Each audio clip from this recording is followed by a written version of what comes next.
Alright, g'day everyone, welcome to the video. In this one I'm going to be showing you how to set up an employee in Xero, a new starter at your business. So what you're going to need is 3 documents. You're going to have the tax file number declaration, the standard super choice form, and a third document which isn't an official document, it's an internal office use document. It's just some basic contact information that we're not getting from the other 2 documents, the TFN deck and the super form. The reason this email address is here and also here on the TFN deck is because previously there wasn't a field on the TFN deck for the employee email address. So that's why I included it on the internal document here. But now that the newer TFN decks do have an email address, you don't need an email address here, obviously, because you already know it from the other form. Okay, so heading over to Xero, we're in the demo company here. First thing we're going to do, this business here in the demo company already has its payroll calendar set up.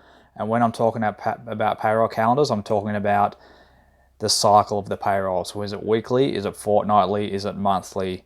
That's already set up in this case, so I won't go through and show you that in this. That sort of more detailed payroll setup's probably for another video, but let's just assume you've already got your weekly calendar set up.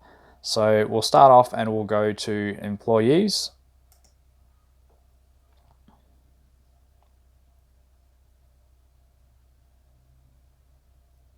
And you can see here we've already got a few employees here. And we've got fortnightly calendar, weekly calendar, fortnightly, nothing there. That's an incomplete setup by the looks, and weekly. So we've got 2 calendars on the go here by the looks of it. So as I said, we won't need to set up the weekly calendar. But actually I'll show you that just very quickly how you can set that up. So we'll go over and have a look at the payroll settings. Settings, payroll settings,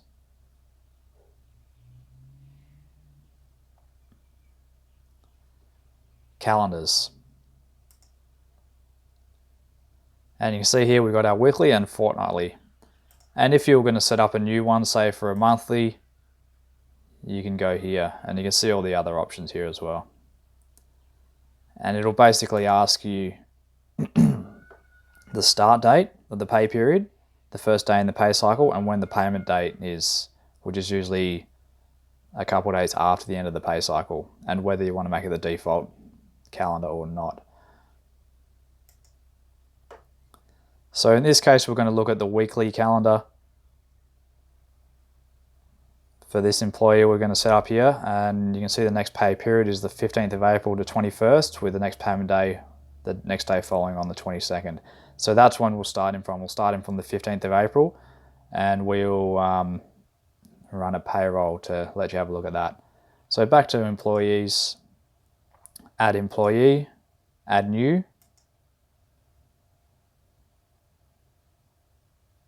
Okay, so now we've got to look at these 3 documents to pull all the information over into Xero. Start off with the tax file number declaration, and they want to know the name. So we have here first name Keith, last name Richards, date of birth over here, 1st of the 1st 1990,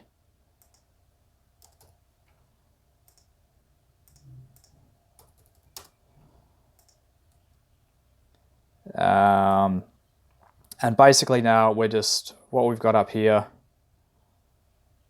once we save this, a few more options will come up on the side here, and we'll basically just go down the forms and fill out the information as we need it, pulling it over from those 3 documents. Job title's optional, we're not going to bother.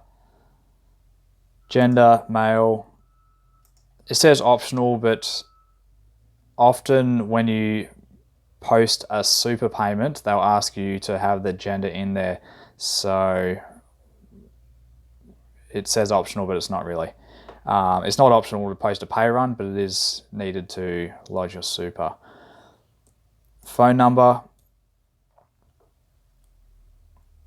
Always good to have that in there so that you have a way of contacting your employees. You can use this as a bit of a contact database as well.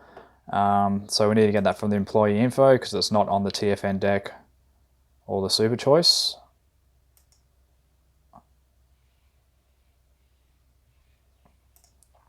So the phone number is 0400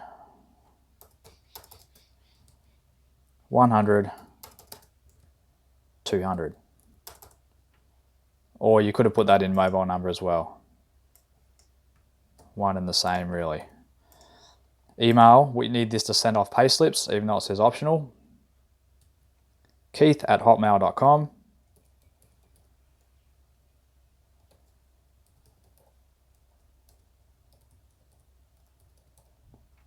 Address. So we get this from the TFN deck. Down here, 100 Main Street in Melbourne, Victoria, 3000.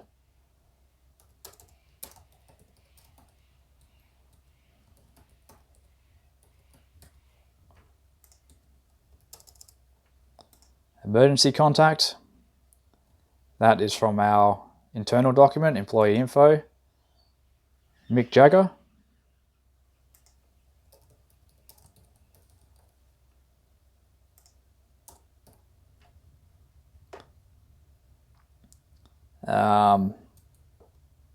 And Mick's number is 0400 300 400. Obviously all the info I'm using here is fictional. Alright. Relationship, doesn't matter. Email, you could probably put that in, but we'll save that.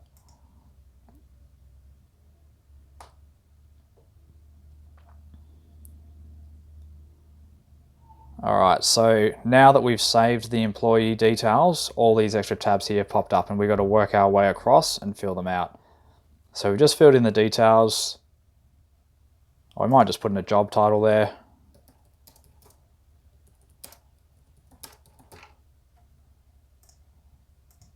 Rock and roll wild man.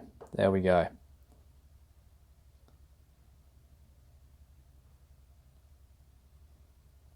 Okay, employment.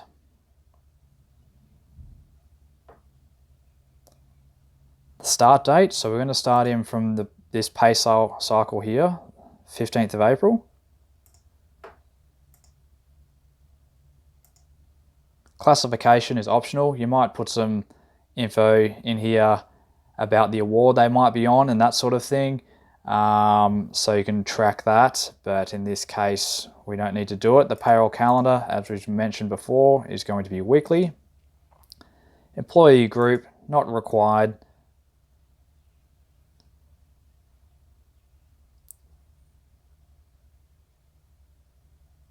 So that's, yeah, for a different reporting purpose, but not needed.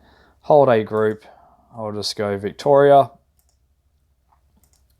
Ordinary earnings rates, we're going to go ordinary hours. That's the standard default earnings category. Authorized to approve leave, no. That would be if they're a manager approving someone else's leave, or here, if they're authorized to approve timesheets, no. We don't really want the rock and roll wild man approving other people's timesheets. So we'll save that.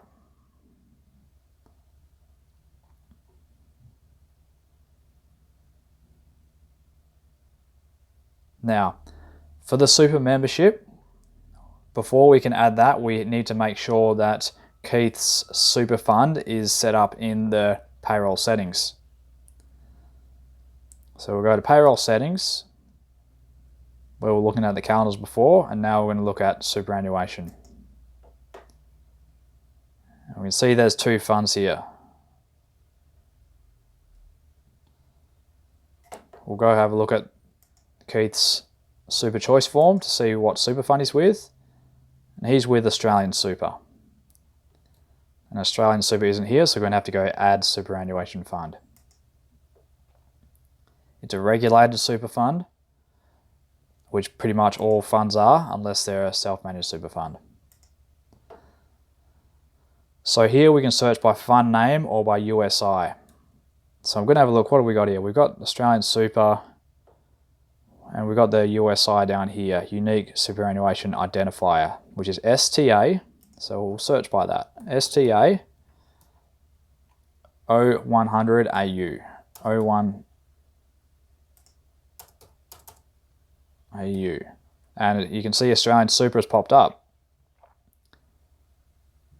And it's a good thing we did search by USI, because you can see here Australian Super is in there as one word. So if we searched for Australian Super as 2 words, it wouldn't have found the fund. So it's always good to double check the USI. Employer number. This isn't really used so much these days. This was used more back in the day. So just don't worry about that. Unless you do have one, but like a lot of employers don't use this anymore. So we'll go add.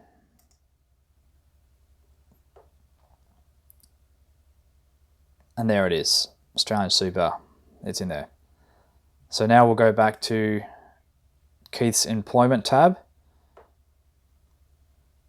add super membership. Now, because we opened this window before we set up the Australian Super in the settings, it hasn't come up here. So we're going to have to do a refresh.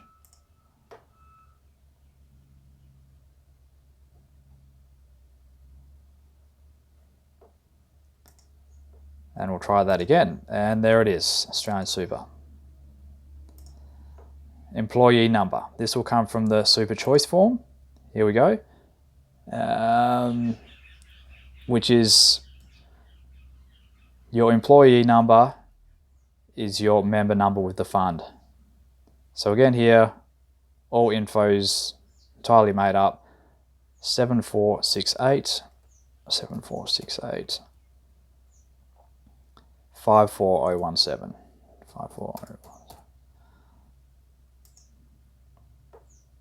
So there we are, the super fund, Australian Super with a member number. Save that.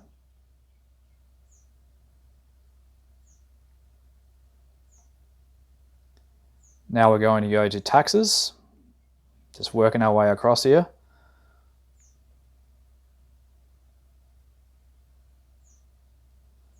So we can just see this note at the top here, as demo organisation, the functionality to file a completed tax declaration to the ATO has been disabled. So we won't be able to file it here. And I'll come back to that in a second. We'll just fill in the info. Back to the TFN deck, the tax file number 101. All fictional here, 202 303. Employment basis from the TFN deck, full-time employment. So he's a full-time permanent. Are you an Australian resident? Yes. So it says Australian resident, yes. Do you want to claim the tax-free threshold? Yes. So we've ticked that. And this is what you'll get in most cases. Pretty much everyone will claim their tax-free threshold unless this is a second job, like a part-time job, then you won't claim the tax-free threshold. Otherwise, you're going to end up with a hefty tax bill at the end of the financial year when you lodge your tax return. Do you have a HELP or a HEX debt? He's ticked yes, so Keith went to university, so HEX or HELP debt, we'll tick that. And there's other options here that you can tick, but these aren't used very often. So we'll save that. Okay. Invalid tax file number. It doesn't like my example. Let's try something else.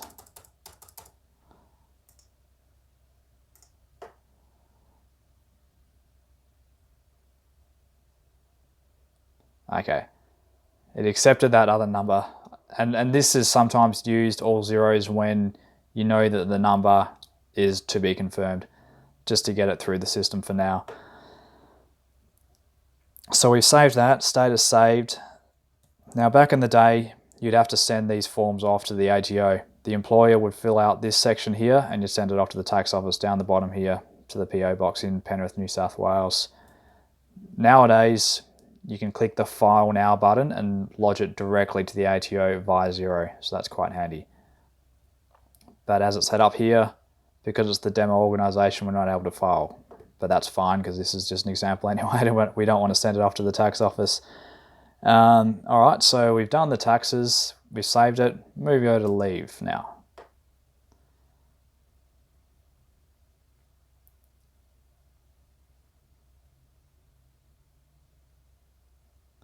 Now, because Keith is a full-time permanent, so he will be claiming sick leave and annual leave, we're going to assign default leave types. And we're going to click into the settings here and just make sure it's calculating correctly. Based on ordinary earnings, yes. So we've got a few options here to manually, fixed amount, or based on ordinary. Let the system generate it. Hours of leave accrued annually by a full-time employee, so that's 4 weeks. And if he's working, as you can see here, hours a full-time employee works in a weekly pay period, 38 hours per the award, the standard hours per week, multiplied by 4 equals 152. So he's accruing 152 hours, which is 4 weeks annually, and he's working 38 a week. Opening balance 0. On termination, annual leave is paid out, and we'll put ETP, not including super on the payout. So we'll save that. Personal carers leave, which is sick leave. Pretty similar, except you get 10 days for a year, which is 2 weeks, which is 76 hours. 38 hours in the standard week, and it's not paid out on termination. Save that. Bank accounts. Statement text is what's going to show up on his statement when we pay him as Keith's employer. So you'll just put the company name. You might say company, if that company X, if that's the name of the company, and wages.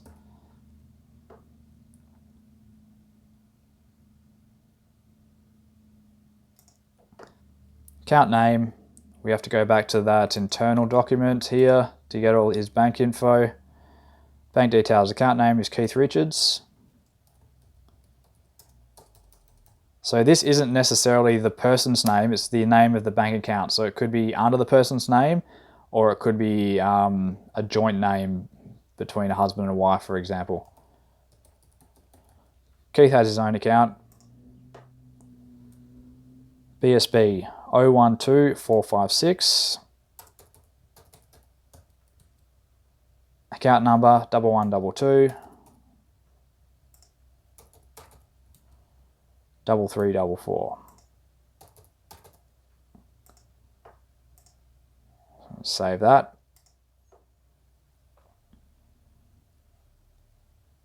Okay. Pay slips isn't used in the setup process. That's if you want to go back later and look at past pay slips. Pay template. Okay, so we're going to, this is the default template that's going to flow through to the pay run each time we post it. You can make changes in the pay run, but this is just the default. So we're ordinary hours. Enter rate, so you can do an hourly rate here or an annual salary. We'll do an hourly rate. 38 hours in a week. And because Keith is very good at his job as a rock and roll wild man, we're going to pay him $100 an hour.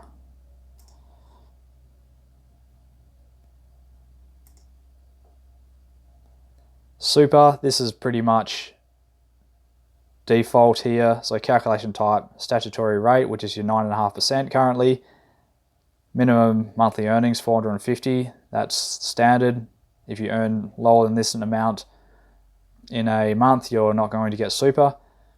Expense account, super, expense, liability account, super, payable, the liability account, that's all standard. Quarterly, payment date for this period. So we're currently in April, so yeah, the end of the next quarter is going to be July, so that's correct. But this will, usually you don't have to change anything on this page. There'll be no deductions, no reimbursements. This is pretty standard set up for Keith, so I'll save that.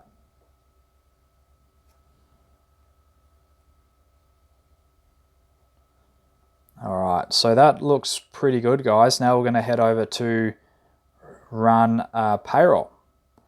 So I'm going to open a new window just in case we need to come back here and change anything. And I'm going to go payroll, pay employees.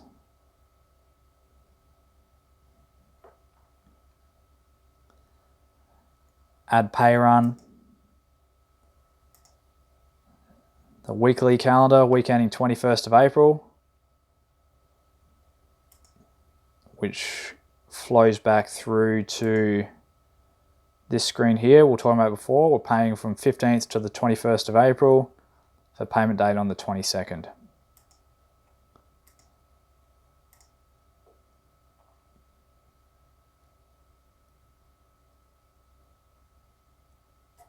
So as you can see, we've got two that were already set up in the system, and then we've got Keith who we just added.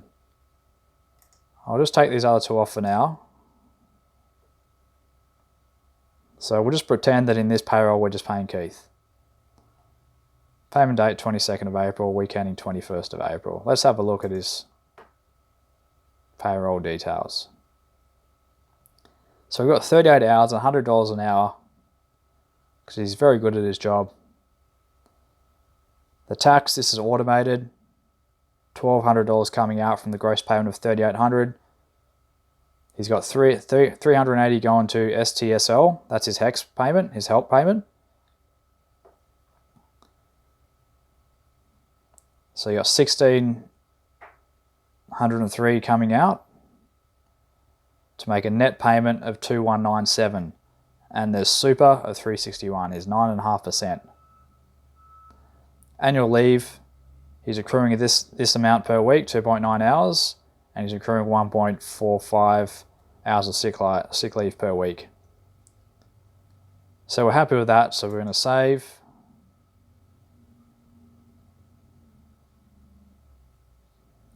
Go back to the main screen here.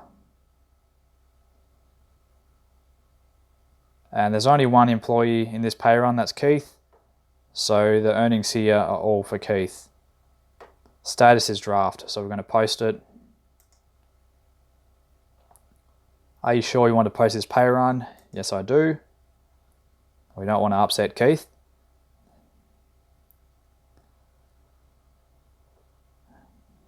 He needs his money, or maybe not. And then, so we can see status now is posted. So from pay run options, we can download the ABA.